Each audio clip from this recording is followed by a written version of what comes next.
The change is stark and immediate. People crossing from Tijuana to San Diego for the first time notice the differences between the two countries right away. The infrastructure is much more larger, cleaner, well-lit, and it's just the amount of cars, and the infrastructure automatically hits you. That's Francisco Peralta Vargas, an undocumented college student who crossed for the first time when he was 12. Of course, it's way more than just the freeways that are different. The language, the people, the food, the culture, just about everything takes an adjustment. And for the thousands of migrants who make the trek and cross into the United States every year, on top of all the enormous day-to-day challenges that come with starting a new life in a new country, a barrage of emotions comes at them fast and hard. And especially for the kids who cross, legally or not, those emotions can be intense. Here's Francisco again, remembering the fear he felt when he crossed into San Diego for the first time. Once I started getting closer, my heart was pumping, and I was a little bit scared, and I was rehearsing how to say I'm a U.S. citizen, because that was the only few words in English that I needed to learn.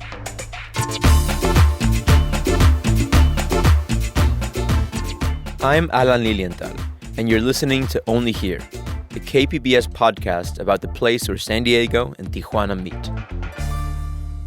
Today, a story about a new classical music composition that explores what immigration feels like for kids.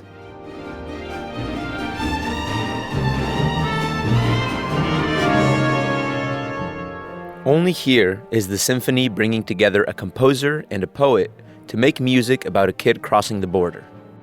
More after the break.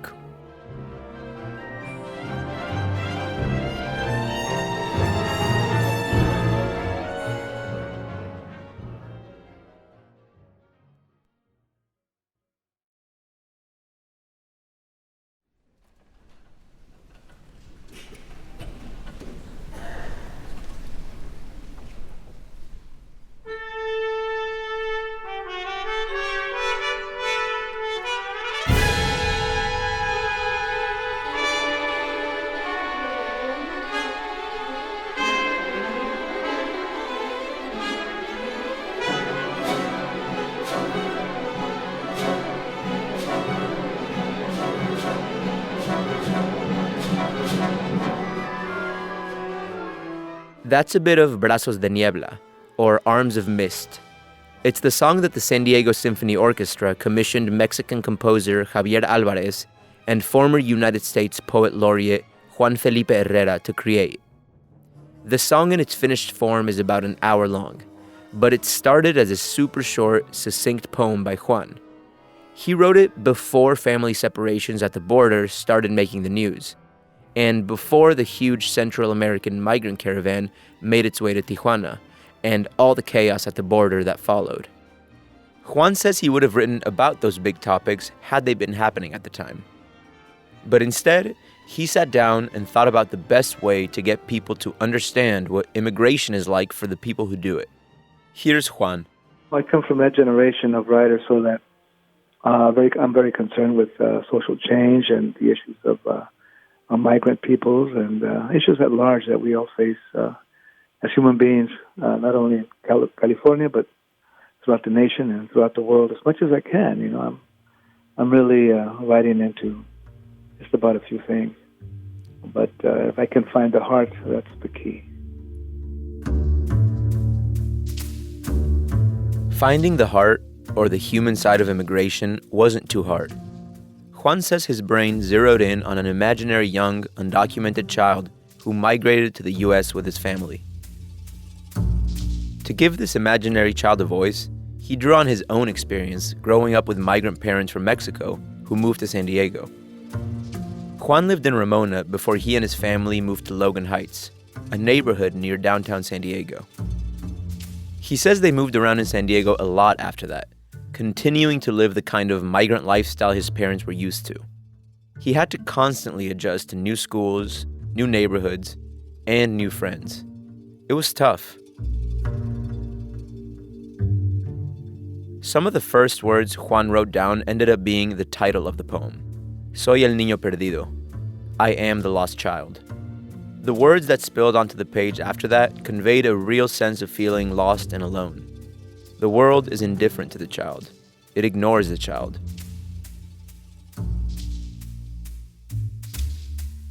So this is what I wrote for the San Diego Symphony, and this is what Javier Alvarez, the composer, great composer of the symphonic piece, incorporated into music. Soy el niño perdido. I am the lost child. Soy el niño perdido entre furiosas torres, between furious towers, entre dos banderas, between two flags, brazos de niebla, arms of mist. Once Juan finished the poem, Mexican composer Javier Alvarez wrapped the text into a 3-part musical composition for the San Diego Symphony.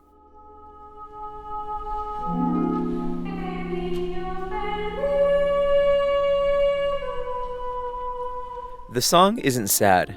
It's actually pretty lively and energetic in parts, and slower and more touching in others. Javier decided the poem should be sung by a young soprano boy.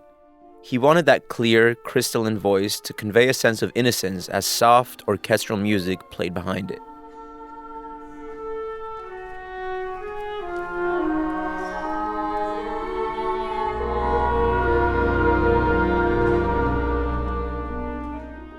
Music is a powerful way to get to people's emotions. Of course, Javier knows that. One of the emotions he decided to scratch at is loneliness.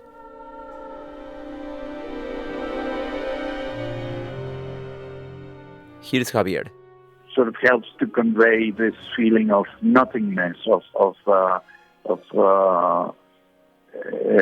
solitude, if you like, which is embedded in the poem. And, judging by the reaction of the audiences in the past, the performances of the work, I could see that people were extremely moved. And many people came up to me and said how much they identified with what was being said and what was being kind of expressed in the power of the music. So the composer also hoped the music might stir up some feelings of empathy for the confusion that meets kids who move to a new country. Well, perhaps, in my humble and, small place in the world, I aspired, that my piece may bring awareness, to whoever listens to it, of what is going on and what goes on in the mind of a child that is having to go through an experience of, going from one place to the other and having to immigrate because of diverse reasons. So, yes, I aspire to that.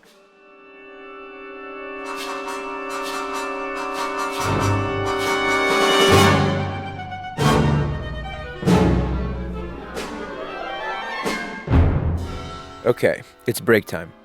When we come back, Martha Gilmer, CEO of the symphony, explains why her organization wanted to make music about immigration. She says it wasn't about plopping the symphony in the middle of the raging border debate. Instead, it was about making music that matters. Stay tuned.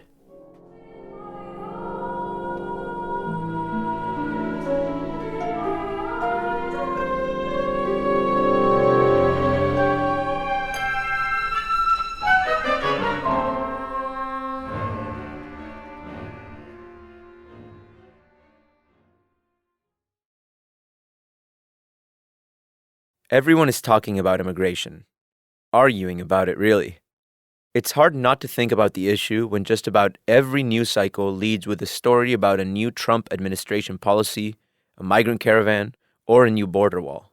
Thousands of Central Americans in Tijuana face an uncertain future after a violent clash at the border Sunday. Some are choosing to apply for asylum in Mexico. Others are heading back home.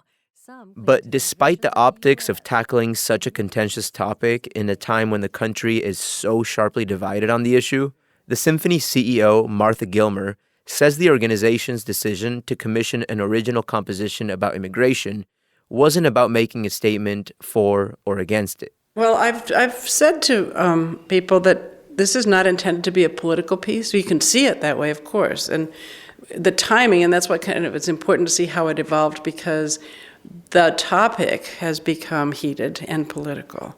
But the fact is migration is generations old. It's people have been going from place to place. America was founded on that. And what I see this as a human piece.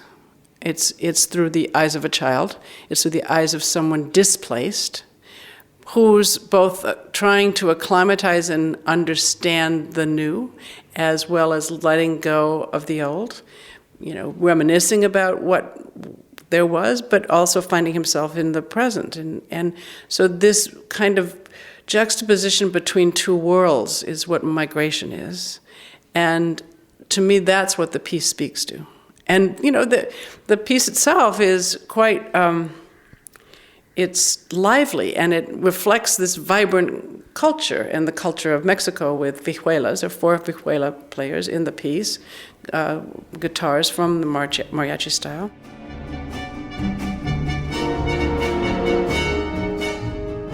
So it has its exuberance. It's not mournful, or while there's wistfulness. For me, it did not speak, it was not intended, or it did not speak to an outcry or a political statement. It's a human statement.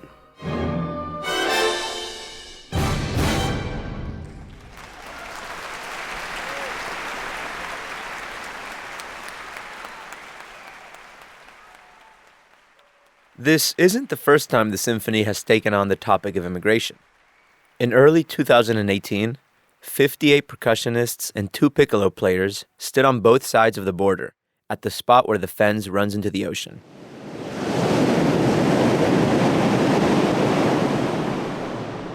Now, I just want to take a few quick moments to tell you a little bit more about this place, since over the years, it's been the stage for dozens of symbolic events like the symphony's concert.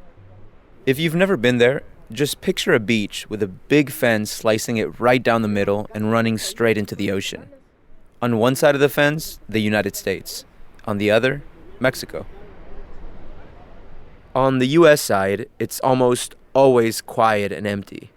Birds are often the only thing you'll see frolicking on the beach near the border fence. There's a park a few hundred feet back from the beach on the U.S. side. It's called Friendship Park, but it feels anything but friendly. Instead, it's militarized. There's a watchtower and border agents, and it's almost always empty, in part because it's hard to get to because of the border infrastructure and a road that often floods. The U.S. side lies in stark contrast to the Mexican side, which is almost always filled with activity and people. There's tons of art and color on the Mexican side. Lots of vendors selling cocos, elotes, cotton candy, fruit. It's alive, it's vibrant. I live just a few minutes from here, and I love walking here in the mornings to walk around, get some tacos, or just people watch. There's a lot of music. Tourists come and just ask the musicians to play, or don't ask, they just start playing. Some of the only times people actually show up on the U.S. side of the border, here where the fens runs into the Pacific Ocean, is for protest events meant to highlight the two countries' separation and connection. It makes a stunning and unusual backdrop for these things. There have been kite flying events where people on both sides fly their kites over the fence. Binational yoga sessions have happened here. There have even been weddings, and a binational church meets here regularly. One time, years ago, as part of an art event, a man was shot in a cannon from the Mexican side to the U.S. side. It was probably the most memorable instance of protest art at the border. And there's long been a tradition of binational concerts here, too, where musicians on both sides of the border play music together. The San Diego Symphony Orchestra's performance at the border fence last year carried on that tradition. They performed a huge outdoor percussion piece written by famous composer John Luther Adams. And a quick note to listeners, you really had to be at the border to get the full experience of this piece. Here's a recorded version of the song, since the only audio we could get from the symphony's event wasn't great.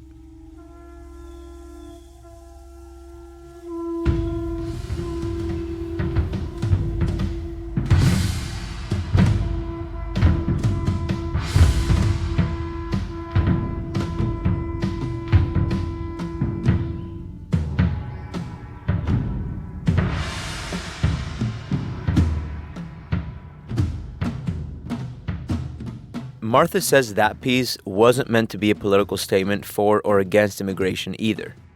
She says it was more about simply acknowledging the fact that a cross-border connection and flow exists between San Diego and Tijuana already.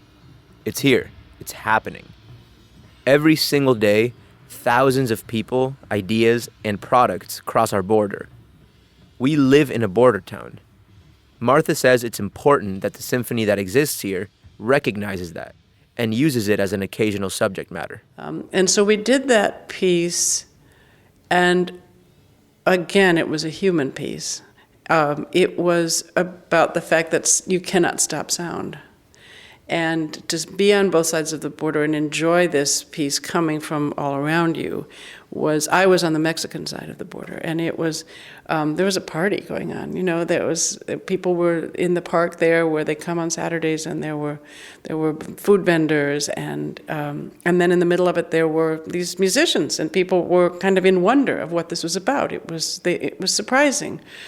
And so I think that it's important in San Diego that we acknowledge our surroundings, where we live. Music reflects the time it's created and in the place. And so to reflect the fact that we are part of a larger region which happens to have a border through it is important to our orchestra.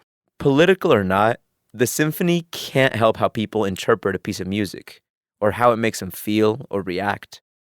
At the border fence that day, one audience member, a border patrol agent whose job is to watch the fence and make sure no one tries to cross, he told Martha that the music moved him and made him think about things differently for a few moments. One of the border patrol who was there at the time said, I didn't know what to expect today, and I thought all of these percussionists. But what I realized is at the border, we often focus on our differences, and today we focused on our similarities. He said, it was beautiful. I did not want it to end.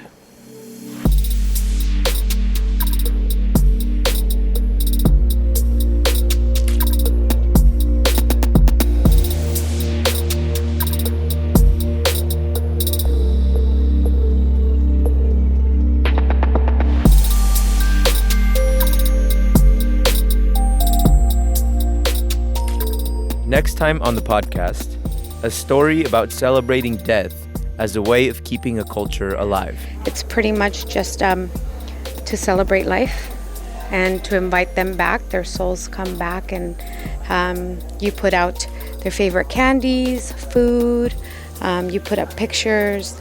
I'm getting the chills. And you just, it's a day of celebration and just remembrance, and you just invite them, and you pretty much just sit around and tell stories, and it should be a celebration of their life. Only here will you find a San Diego community working hard at reconnecting with traditions on the other side of the border.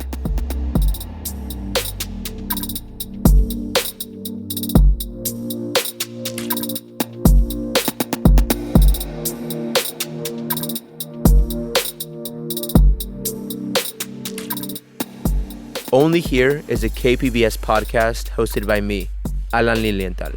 It was written and produced by Kinsey Moreland. Emily Jankowski is the technical producer. Lisa Morissette is operations manager, and John Decker is the director of programming.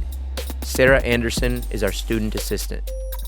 KPBS podcasts are made possible by listeners like you. Help us keep you connected to these cross-border stories. Go to kpbs.org to make a donation or become a member today. Thank you.